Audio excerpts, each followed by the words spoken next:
আসসালামু আলাইকুম ভিউয়ার্স, কি অবস্থা? সবাই কেমন আছেন? আশা করি সবাই ভালো আছেন। আলিফার কিচেন অ্যান্ড ব্লগে সবাইকে স্বাগত। আজ আপনাদের সাথে শেয়ার করব ঝামেলা ছাড়াই পিঠার রেসিপি অল্প উপকরণ দিয়ে। এই পিঠাটা একবার হলেও বানিয়ে খাবেন, জাস্ট মুখে লেগে থাকার মতো। এখানে আমি 1 কেজির মতো গরুর দুধ নিয়ে নিয়েছি। এগুলো আমি জাল করে একদম হাফ কেজির মতো করে নিব।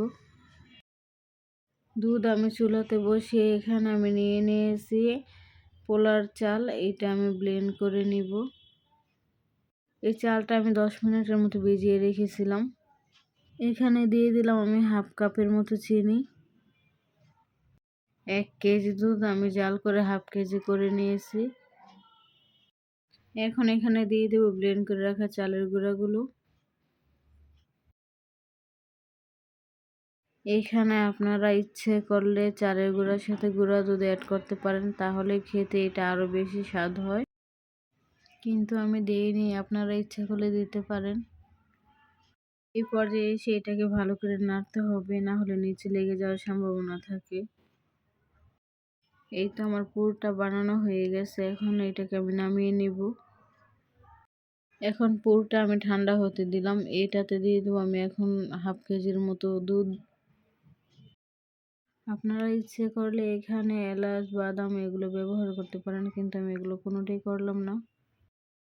পিঠের জন্য যে পুরটা বানিয়ে রেখেছিলাম এটা এখনো ঠান্ডা হয়নি।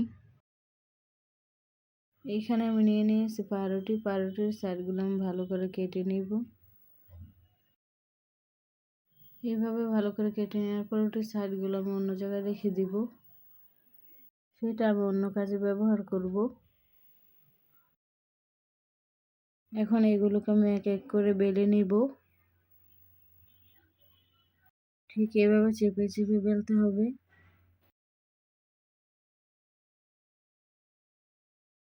রুটিটা আমার বেলা হয়ে গেছে, ঠিক এইভাবে বেলে নিতে হবে। এইভাবে আমি সবগুলো রুটি বেলে নিব।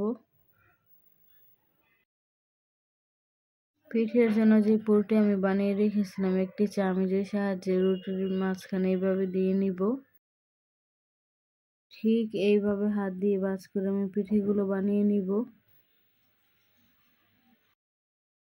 এই তো হয়ে গেল আমার পিঠে বানানো। আমি সবগুলো পিঠে এইভাবে বানিয়ে নিব।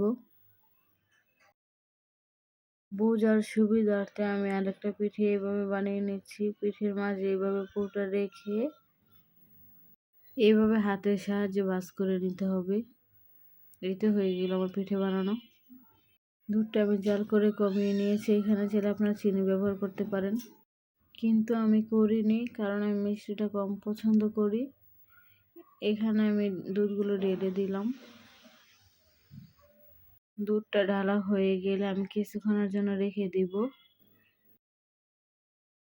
কিছুক্ষণ পর ফিরে এসে দিয়ে দিলাম এখানে কয়েকটা কাজু বাদাম। এই তো যাই ঝামেলা ছাড়া হয়ে গেল আমার পিঠে বানানো। এই পিঠেটা একবার হলেও বানিয়ে খাবেন, জাস্ট মুখে লেগে থাকার মতো। আজকের ভিডিওটি এই পর্যন্তই। ভালো লাগলে সাবস্ক্রাইব করে পাশে থাকবেন।